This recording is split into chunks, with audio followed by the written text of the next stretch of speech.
Hello दोस्तों, मैं शिवांगी। आज आप सभी को लेके चलती हूँ पुराने लखनऊ में। पुराने लखनऊ का सबसे फेमस है छोटा इमामबाड़ा, बड़ा इमामबाड़ा, रूमी गेट, भूल भुलैया, चिकन फैक्ट्री और घंटाघर।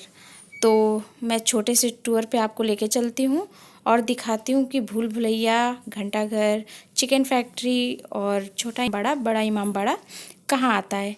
ये पुराने लखनऊ में आता है और ये हम होके गुजर रहे हैं रेजिडेंसी के पास से, और ये हम पहुंच गए हैं। ये बड़ा इमामबाड़ा के अंदर ही भूल भुलैया है।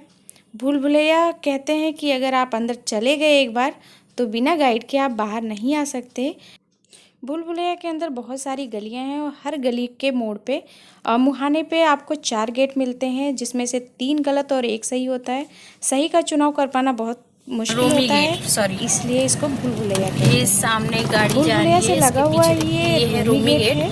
अगर हम रूमी इधर से दरवाजा, देखते तो इसको ऐसा रूमी गेट 3 बोलते गेट। हैं।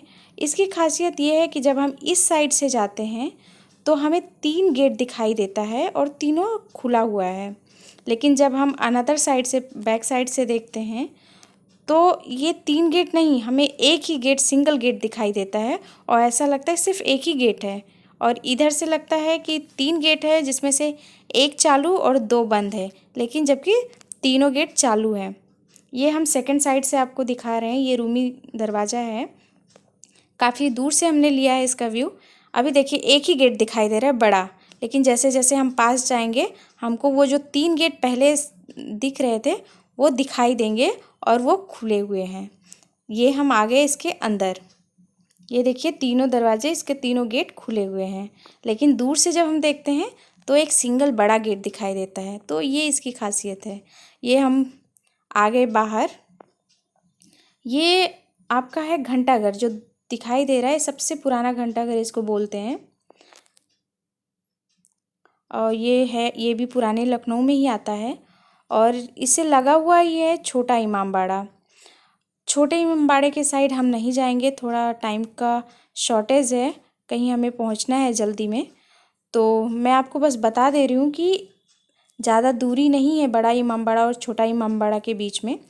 और यहीं पास में ही चिकन फैक्ट्री है।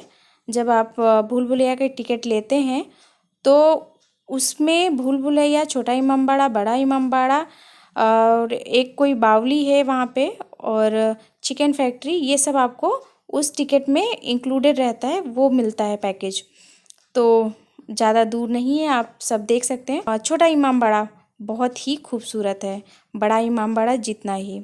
बड़े इमामबाड़े में तो आपको एटलीस्ट 1 आवर्स तो लगेगा ही मिनिमम।